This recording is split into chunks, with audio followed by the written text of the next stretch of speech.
So let's talk about how EPCs are influenced by your sales funnel.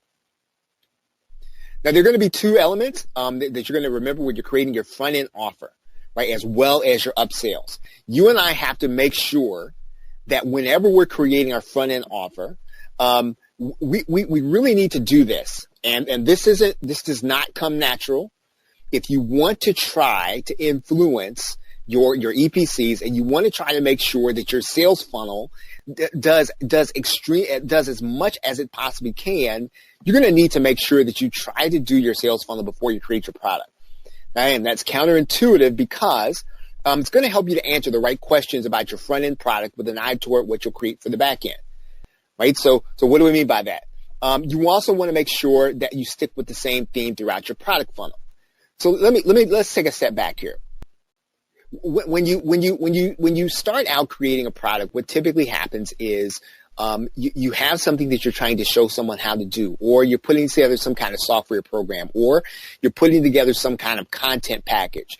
And what happens is, you'll get to a point and you'll say to yourself, maybe what I need to do is I need to break this up into two pieces so that I can give people so I can have an upsell for people to buy. And really, you want to start thinking about that even before you start creating and not after, right? It's almost too late to start thinking about a sales funnel once you have started the creation process, because you're going to have to think in a logical pattern. I'm going to tell you what that logical pattern is here.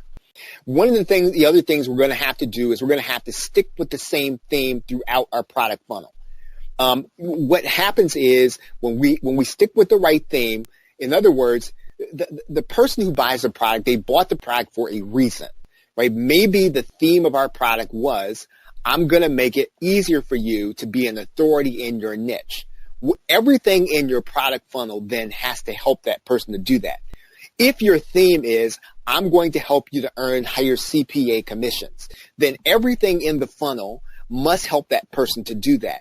If the theme of your product funnel is, I'm going to help you to use content, I'm going to help you to use PLR to make more sales, then everything in your funnel has to be able to do that. Everything in your funnel must lead to that goal. So everything on your funnel has to be onto the same theme, and that's really one of the things you can do to make sure that your sales funnel is going to be consistent. For example, you're going to be solving a problem with webinars, and your upsell should not only focus on the word webinars, but also the same problem. So in other words, here's what happens. Let's say that we have a webinar product. Typically, people will put together a sales funnel, right? And in some cases, the second part or the third part of the funnel will be about webinars, but will not necessarily help the person toward the goal, right? And so what we've got to do is we've got to determine what the goal of the funnel is, what the goal for the customer is, and everything in the funnel, whether or not it has the word webinar in it, must help the customer toward the goal. Now, if you get that, please put the number 2 in the question box so to understand what I'm talking about there. So the theme has to be the same. Now, when you first start creating, your first term is going to be how you're going to actually be able to sell the product. The front end product is going to solve the primary need. Right? It's going to solve the primary needs. So whatever it is that brought your customer to the goal, they're going to get that solved by the front end product. In some cases, you may need to split that into two pieces. In other words, you're going to split that into the basic for most users and then the advanced for more serious users. And you have to almost do that at the beginning. Right?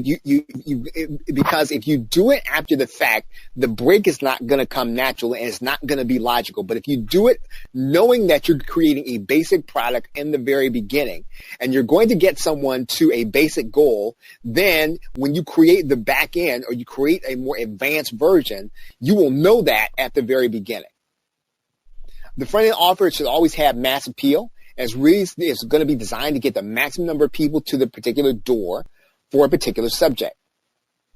And what you got to do is on the front end, you've got to show a lot of value, right? You've got to solve the primary problem. And you've got to then transition to the upsell and then link the rest of the funnel to that very first offer. Let's now talk about EPCs influenced by affiliate commissions, right? EPCs influenced by affiliate commissions. Now, our ultimate goal is going to be to make sure that offers portrayed honestly and competitively, knowing that JVs have choices over where they can and are going to be willing to promote. right? So we're going to try to influence the JVs to come and promote based on what we offer them. And so here's going to be the rule of thumb, right? Affiliates are basically typically looking for at least a $1 EPC, right? And again, that's not a hard and fast rule, but that's typically what they're going to be looking for. If you're there at a minimum, and your product is converting at least a $1 EPC, you're in the conversation. Doesn't mean that if you're not doing that you're not in a conversation, but in general, the affiliates are typically going to be looking at a $1 EPC. Does everybody get that? Right? So again, that's the watermark. That is a benchmark. Again, it's not a hard and fast rule, but it is a benchmark that will tell you whether or not someone's going to look at what you have and say, okay, you know what? This is going to be worth my time. Then also, as an affiliate, you should be thinking about that.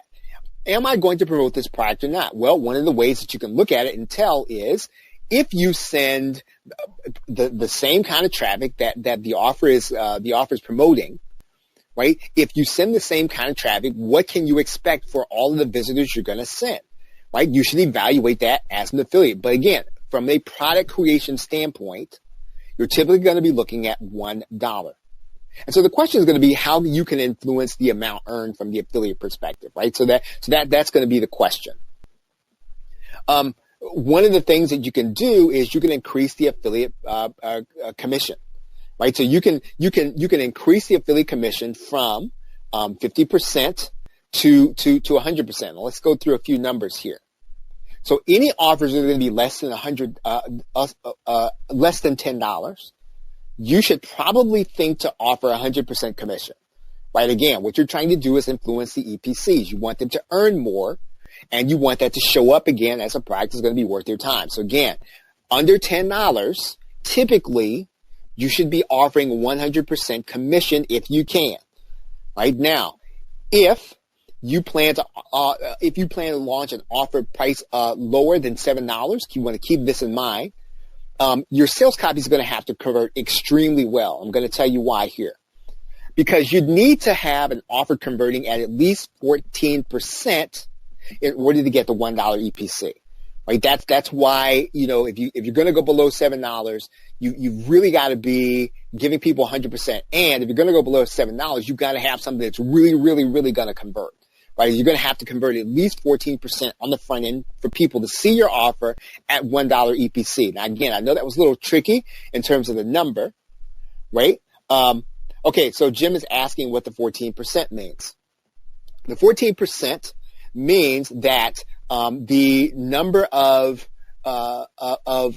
let's say, visitors, right? It's your conversion rate. So it's going to be the number of people who are buying versus the number of people who are coming, right? So if you have 100 visitors, 14 people are actually going to make a purchase, right? So that's generally what we mean by the 14%. So you've got to have a 14% conversion rate. So again, I mean, if you take a dollar divided by 7, you were talking about 14%. Now, and so one of the ways that we can increase that percentage of people who are going to buy is we can pre-sell. Right? So in other words, before we actually have a launch, we can start telling people what it's actually going to be and how they can actually get it. So again, even if you don't want to pay attention to the numbers, right? One of the things that you and I have to try to do is we want to try to increase the level at which, increase the amount that people are earning, and we can do that by pre-selling. And what do I mean by that? Now, when you're seeing conversion rates at higher than 14%, one of the things that we can assume is that the traffic is going to be filtered, right? That we can assume the traffic is being filtered.